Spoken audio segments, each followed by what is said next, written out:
And I want to talk to you today about an exciting release from Final Cut Pro 10. It's version 10.0.6. In my opinion, is one of the best releases yet of the software. So I'm going to go over a few key things with the software. One of the things that I really like is the audio enhancements, and I think that you will see from previous versions of Final Cut Pro, it did not have that. So one of the things that you will see when you look at the audio, you will see you're able to expand the clips and see each channel. So let us right click right here and let us go under expand audio components. And once we go into expand audio components, we'll see two channels. We'll see the mono right here. This is a dual mono right here. Then we see a track right here that's just empty. So let's zoom in on the track right here that we see. And the range selection tool is a really important tool in this version of Final Cut Pro 10. Let's use a range selection tool. Let's say if I want to move this audio right here down. A lot of times I used to hit Option and click. Now it automatically keyframes once I select a range, and it puts it down like that. That's a really good thing. There's a lot of times where you'll be in the field and you'll record different sources. You're able to mute tracks, and you can take tracks off. You can also right click on that, rename this component. If I want to call this main audio, I could just call that main audio. This is the one that I could just disable that one. So that is a good feature with Final Cut Pro 10.6. 10.0.6. And here's another feature that I really like. There's a lot of times that you can move clips. Let's just say, let's just move this clip around. Say if I want to move this clip, but I don't want to move the lower third. See, it all moves together, you know?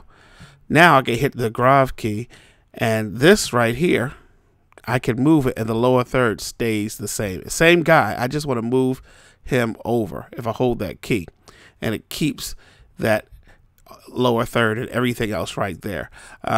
You know, with the timeline that's magnetic, this was a big deal because a lot of times you have different clips and you just may want to rearrange them. So that is another feature of Final Cut Pro 10.6. Also, you can do freeze frames without doing a retime. So one of the things that you can do if you want to do a freeze frame, let's just say I want to do a freeze frame right here, put my playhead here, and now I can go to Option F. Option F, a freeze frame will come in right there, and it is not married to the retime. Remember when I had to do a hold frame, when I click right here and I go right here, it is married to a retiming menu. Sometimes you don't want that. You just want a quick freeze frame, and that is another feature of Final Cut Pro 10.0.6. Another thing is markers, expanded markers. As you see a green marker here, and if I go here in my project list, you'll see the markers. This is my to-do list. When I have my to-do list done, they'll go green.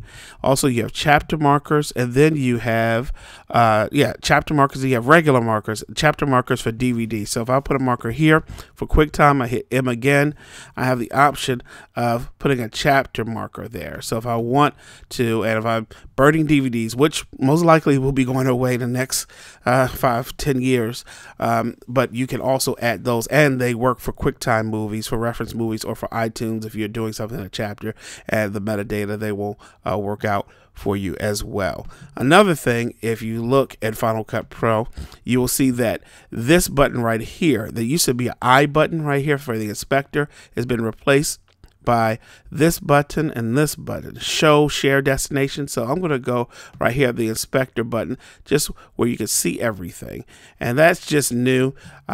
We see the information, so it's a little bit updated with that. And then you see this button right here. This is a show share destinations.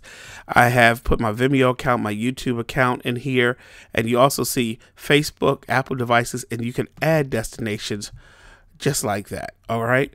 I'm not going to go into too much with the destinations right now. Another thing that I do like as well is that you have a persistent in and out point. There's a lot of times when you're editing in Final Cut Pro 7 where you want to just leave the persistent in and out point, come back to it. Oh, what did I choose again? Oh, my in and out point. I chose that clip right there.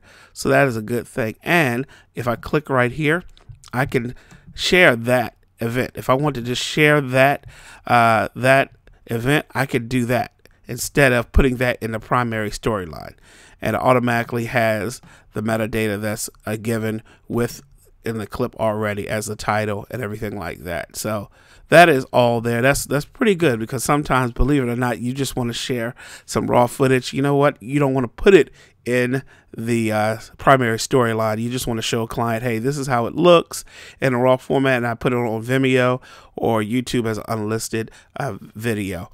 Another thing that you want to see is a compound clip. So I made a compound clip of this video that I have done, and then you'll see the compound clip. Once I created that, it puts the compound clip, the finished compound clip, in the event browser. Before, it did not do that.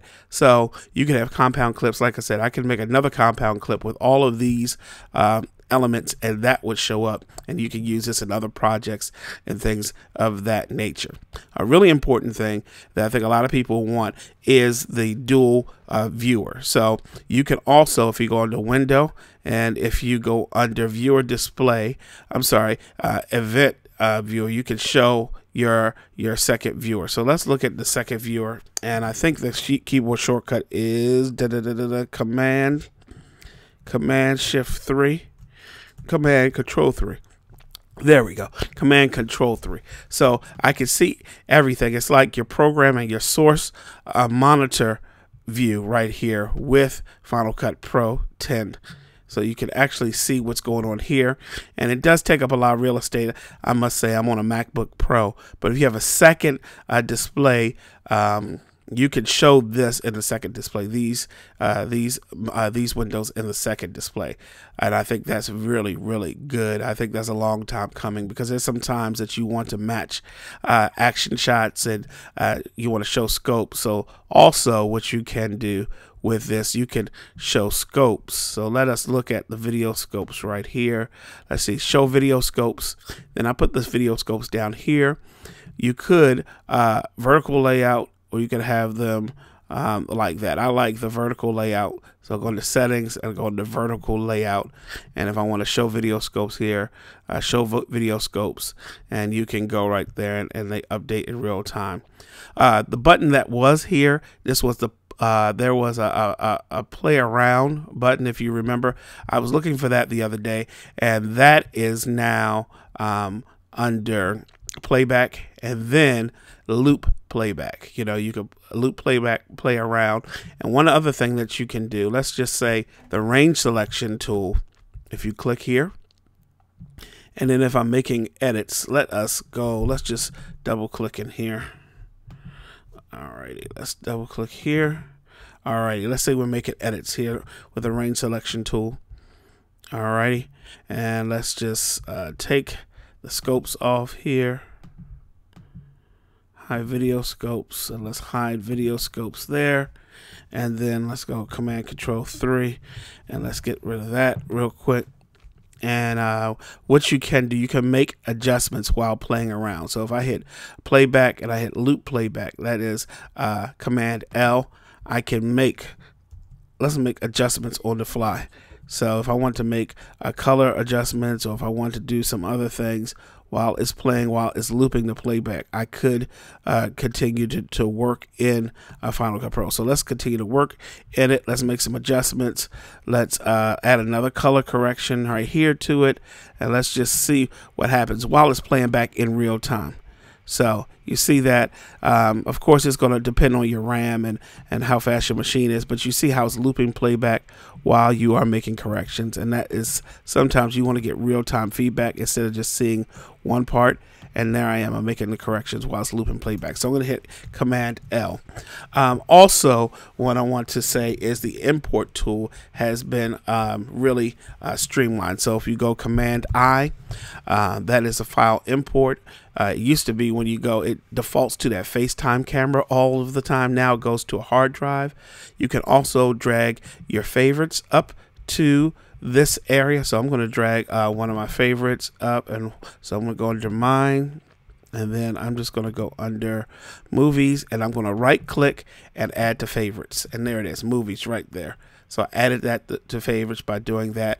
And when you put in your camera and all those other files, it can play right from your camera, and when you're importing footage and things of that nature. So that is a good option. Also, another big deal in this update is paste attributes, not paste effects, but paste attributes. So I have this. I'm going to hit Command C, and then if I'm going to go to, let's just say, that clip right there, I'll put the timeline indicator there. I'll go, actually, let me just copy this. Hold on. Let me make sure I copy it. Copy. And then I'm going to go up here, and here it is, paste attributes. And then I'm faced with this dialog box, and I can paste the color. I can go ahead and paste the position, the crop, and I can choose what I want to paste.